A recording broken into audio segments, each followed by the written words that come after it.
ओम नमो भगवते वासुदेवाय। दोस्तों, आज मैं आप लोगों के लिए जया एकादशी व्रत की कथा लेकर आई हूँ। हिंदू धर्म में जया एकादशी का विशेष महत्व है।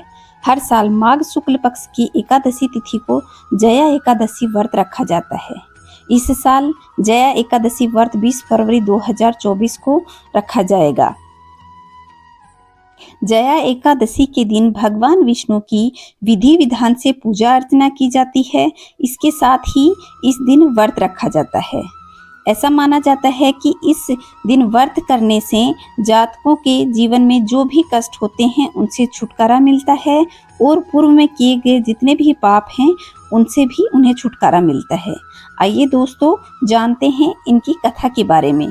अगर आपने चैनल को सब्सक्राइब नहीं किया है तो सब्सक्राइब जरूर कर लें। और मैंने चैनल पे इसके शुभ मुहूर्त, पूजा विधि और व्रत के पारण का समय डाल दिया है। आप वहां से जाकर के शुभ मुहूर्त में पूजा अर्चना कर सकते हैं और व्रत का पारण कब करना है इसके बारे में भी आपको जानकारी अवश्य प्राप्त होगी। आइए जानते हैं जया एकादशी व्रत की कथा। एक बार अर्जुन ने भगवान श्री कृष्ण से प्रश्न किया कि हे भगवान, अब कृपा करके आप मुझे माघ शुक्ल पक्ष की एकादशी का क्या महत्व है, इसको विस्तार पूर्वक बताइए। माघ शुक्ल पक्ष की एकादशी में किस देवता की पूजा अर्चना की जाती है और इस एकादशी को करने से क्या फल प्राप्त होता है और इसकी कथा क्या है। तब भगवान श्री कृष्ण कहते हैं, हे अर्जुन, माघ माह के शुक्ल पक्ष की एकादशी को जया एकादशी कहते हैं। इस दिन उपवास रखने से मनुष्य भूत प्रेत और पिशाच योनि से छूट जाता है। इस दिन विधि पूर्वक उपवास व्रत करने से मनुष्य को संपूर्ण पुण्य की प्राप्ति होती है। अब मैं तुम्हें जया एकादशी व्रत की कथा सुनाता हूँ। एक समय की बात है, नंदन वन में उत्सव का आयोजन हो रहा था। देवता, ऋषि मुनि सभी उस उत्सव में मौजूद थे। उस समय गंधर्व गा रहे थे और गंधर्व कन्याएं नृत्य कर रही थी। इन्हीं गंधर्वों में से एक माल्यवान नाम का गंधर्व था जो बहुत ही सुरीला गाता था। जितनी उसकी सुरीली आवाज थी उतना ही वह रूपवान था। गंधर्व कन्याओं में एक पुष्यवती नाम की नृत्यांगना भी थी। पुष्यवती ने जब माल्यवान को देखा तो उसको देखते ही उस पर आसक्त हो गई तथा अपने हाव भाव से उसे रिझाने का प्रयास करने लगी। माल्यवान भी उस पुष्यवती पर आसक्त होकर के अपने गायन का सुर ताल भूल गया। इससे संगीत की लय टूट गई और संगीत का सारा आनंद बिगड़ गया। सभा में उपस्थित देवगणों को यह अच्छा नहीं लगा। माल्यवान के इस कृत्य पर इंद्र भगवान बहुत नाराज हुए और उसे श्राप देते हुए स्वर्ग से वंचित होकर के मृत्यु लोक में पिशाचों का सा जीवन भोगो, क्योंकि तुमने संगीत जैसी पवित्र साधना का अपमान किया है। साथ ही सभा में उपस्थित सभी गुरुजनों का भी अपमान किया है।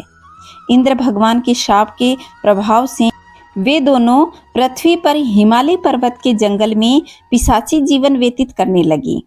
पिशाची जीवन बहुत ही कष्टदायक था। दोनों बहुत दुखी थी। एक बार माघ शुक्ल पक्ष की जया एकादशी के दिन संयोगवश दोनों ने कुछ भी भोजन नहीं किया और न ही उन्हें कोई पाप कर्म किया। उस दिन मात्र फल फूल खाकर ही पूरा दिन व्यतीत कर दिया। भूख से व्याकुल थे और ठंड के कारण वे बड़े दुखी होकर के पीपल वृक्ष के नीचे एक दूसरों से सटकर कठिनता पूर्वक पूरी रात काट दी।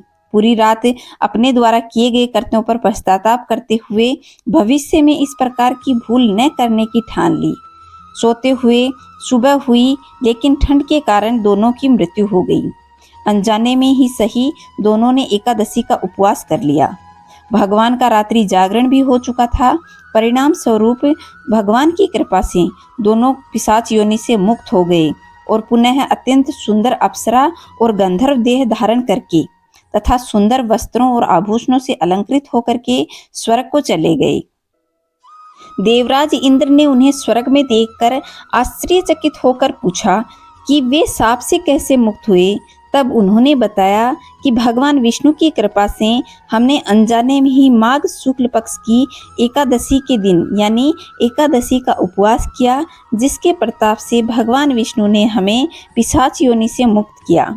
इस तरह है, जो व्यक्ति जया एकादशी का व्रत भक्ति पूर्वक और बिना पाप कर्म किए हुए करता है, तो उन्हें जितने भी पाप कर्म पूर्व कर्म किए हैं उनसे मुक्ति मिलती है। तो दोस्तों, यह थी जया एकादशी व्रत की कथा। अवश्य ही आप लोगों को पसंद आई होगी। वीडियो को लाइक कर दें और कमेंट में जय श्री नारायण अवश्य लिखिए। दोस्तों, चैनल पे पहली बार आए हैं तो चैनल को सब्सक्राइब कर लें, ताकि हमारे सनातन का ज्ञान आपके घर घर पहुंच सके। दोस्तों, मैं श्रीमद् भागवत कथा के महात्म्य को भी सुनाती हूँ। अगर आपने चैनल नहीं सब्सक्राइब किया है तो अवश्य करें और रात को 9 बजे श्रीमद् भागवत कथा भी सुनिए। जय श्री नारायण दोस्तों।